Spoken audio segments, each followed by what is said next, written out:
From PBS NewsHour Student Reporting Labs and WETA, this is On Our Minds with Bree and James, a podcast made by teens for teens. Because everyone deserves a place to feel heard.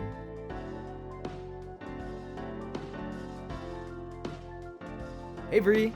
Hey James. Oh my gosh, it's the last episode of season 4. Our last episode as hosts. Oh my gosh. Where did all that time go? It seems like just yesterday we met up in Seattle to record our very first episode. Don't remind me, it's getting too real. It's too sad. But yeah, I mean, change happens all the time, just like us graduating and, growing up in general. But what's next for you, James? Are you still interested in the military?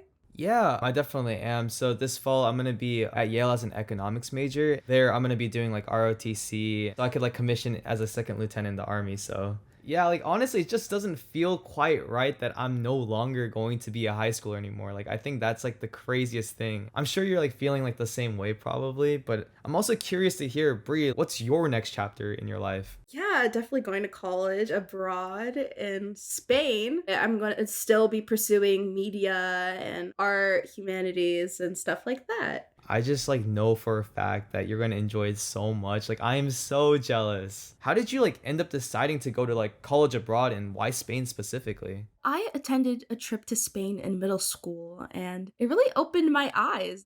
I realized that there was a whole other world besides New York City or the United States. So I thought, what better time to go when I'm a student and I can explore, be with friends, and really make the most out of these 4 years. I think you and I are really similar in that we love learning about new cultures and languages. And for me, it stems from the fact that I've had the opportunity to live in other countries. And other countries and international issues are actually what we'll be talking about in today's episode. First, we are joined by a researcher and fact-checker, Simran. Hey Simran, welcome back. Hi Bree, hi James.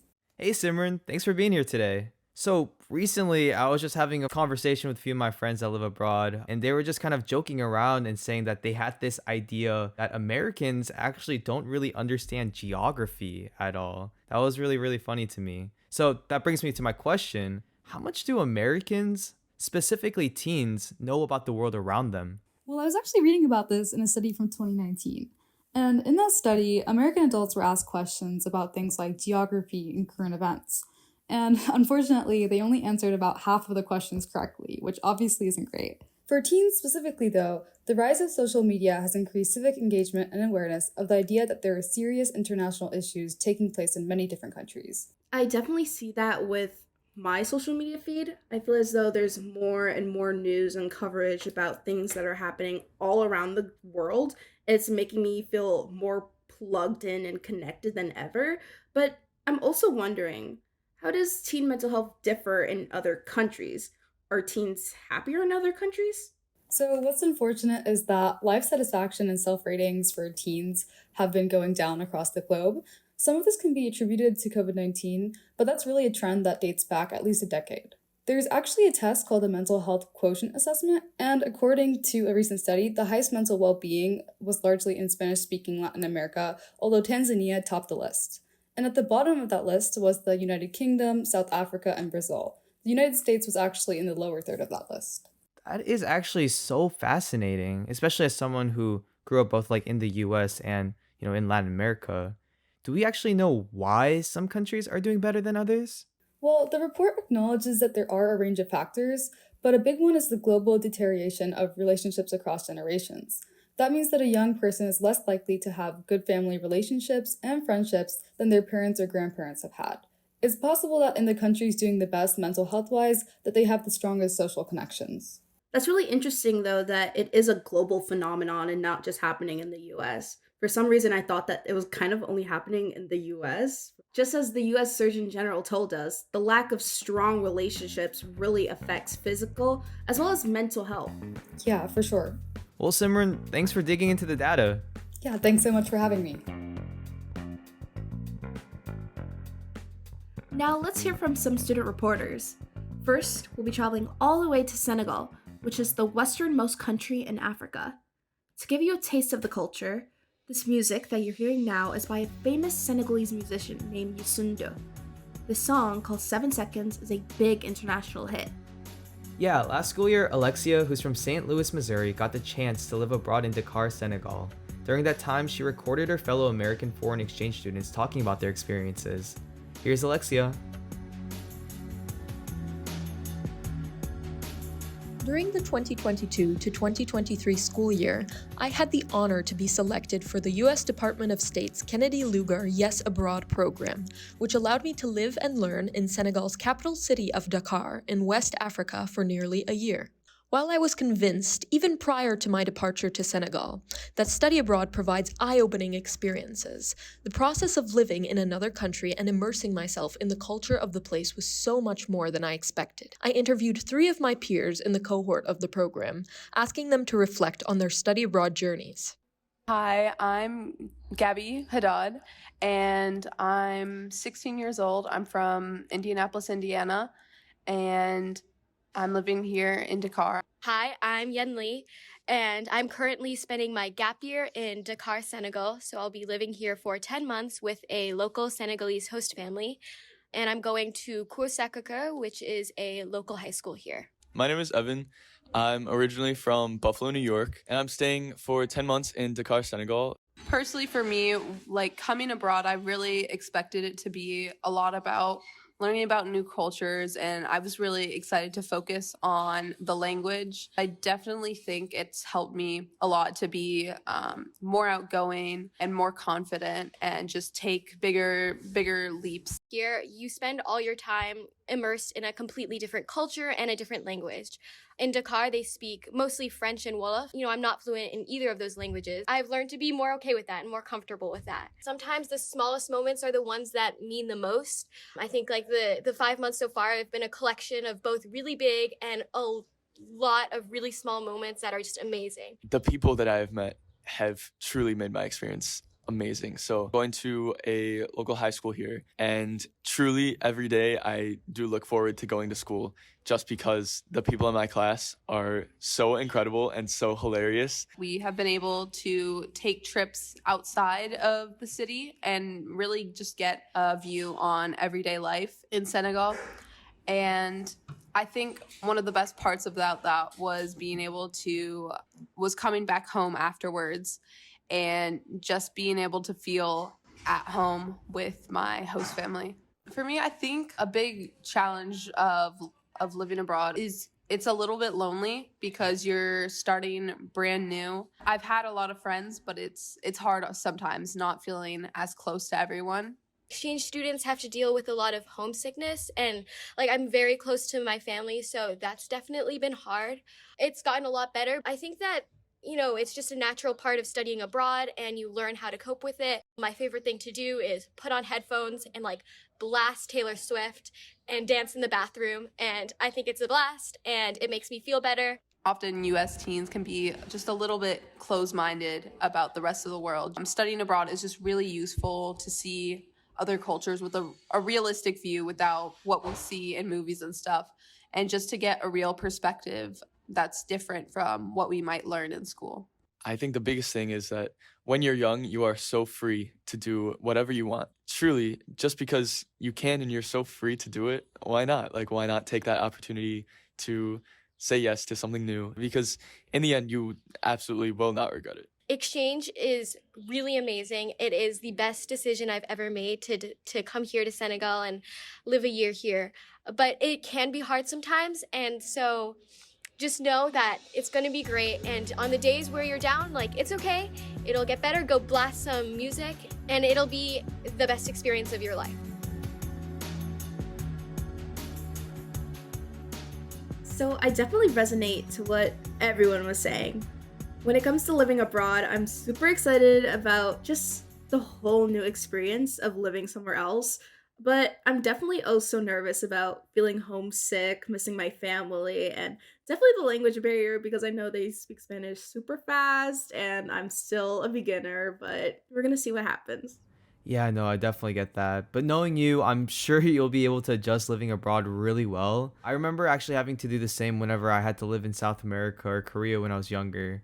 On top of overcoming that language barrier, there was just so many small cultural nuances that I had to get used to.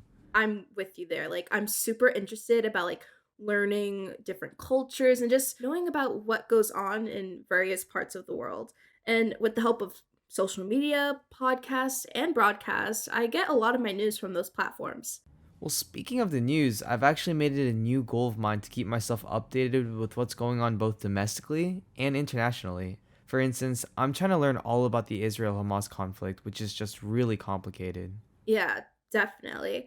I have friends on both sides. I have Jewish friends who have Israeli family members, but I also have Palestinian friends.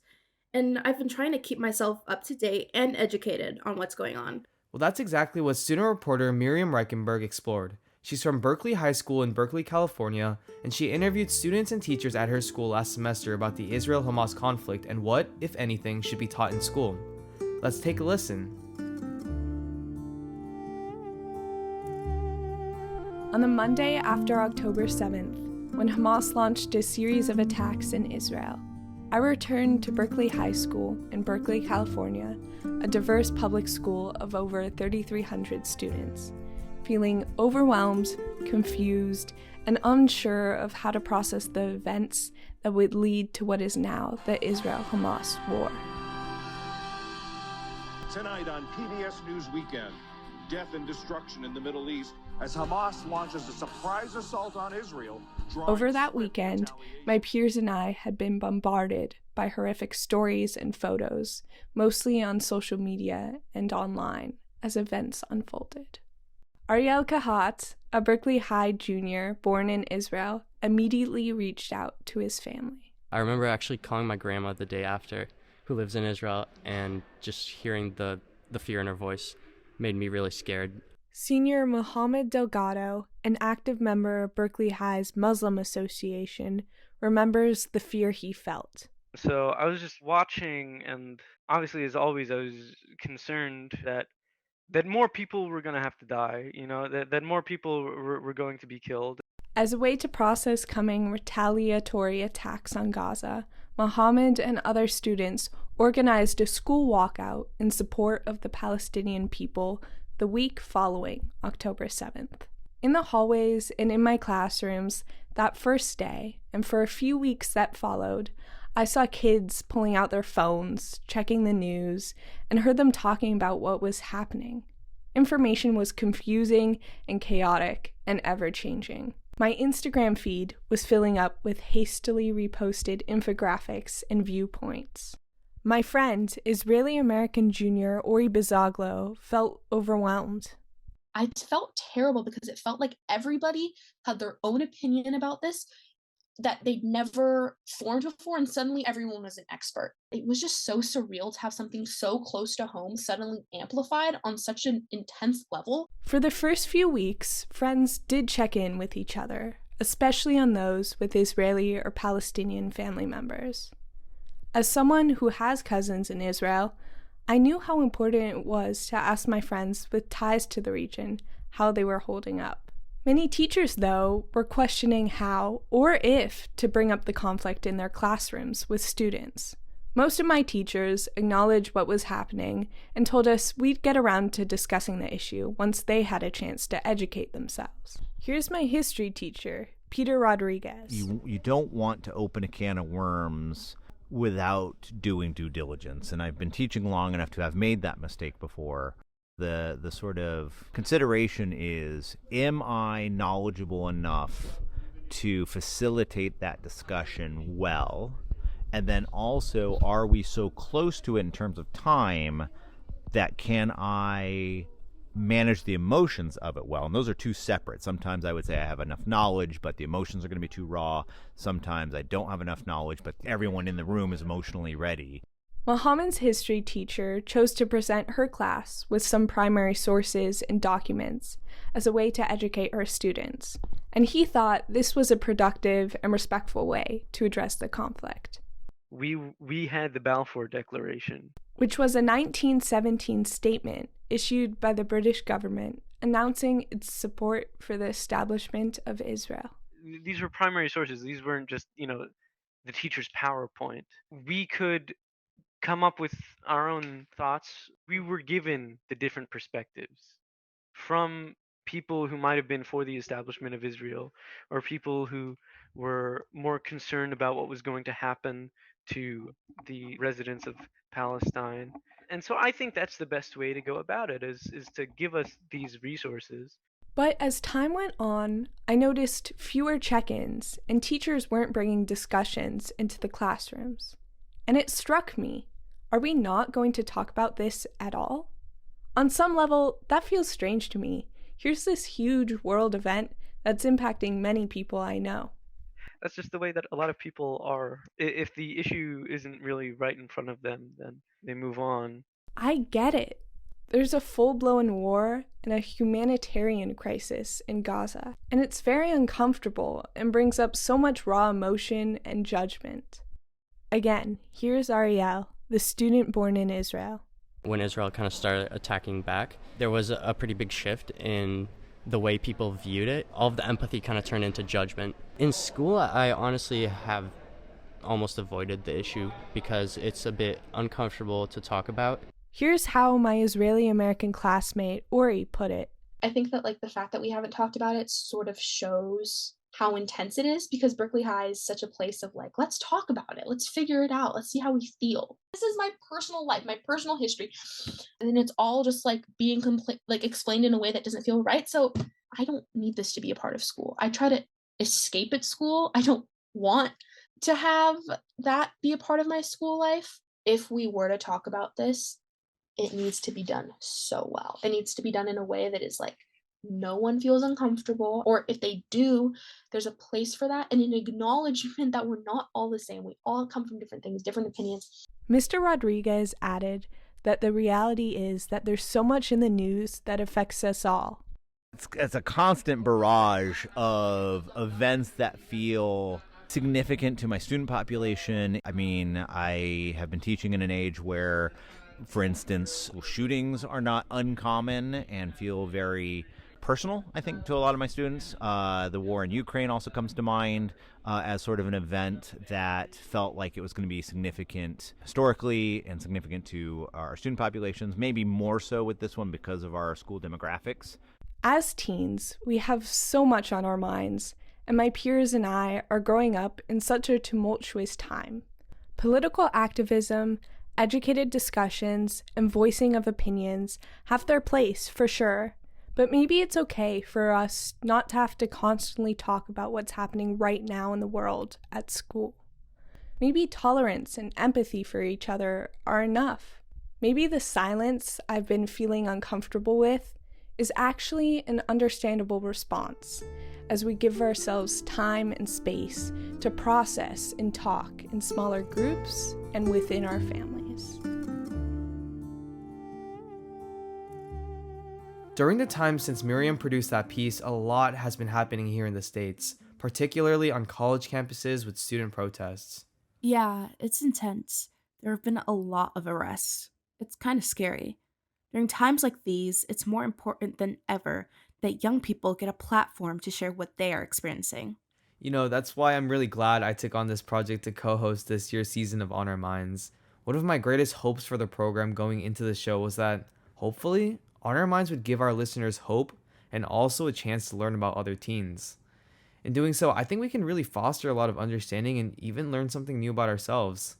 It genuinely changed my life for the better. It definitely helped me grow as a person. I feel a lot more confident speaking and voicing my opinion, because that is what On Our Minds is. It's a platform for student voices and for students to share stories about their perspectives about various things. But before we sign off, we have some exciting news. Coming this fall, there will be a special edition of On Our Minds, all about the election. That's right. High schoolers from the student advisory team at Student Reporting Labs pitched the idea for an election-related podcast season, and SRL said, let's do it. Episode topics will include election misinformation, America's youngest candidates, the reason we have an electoral college, and how young people's perception of America is changing. Ironically enough, as a speech and debate kid, I was never too involved in politics, but I'm really excited for this podcast now, since it's fully geared towards our generation. 100%. I'm so excited to tune in. But are you ready? It'll be our last time doing the credits. Well, let's do it.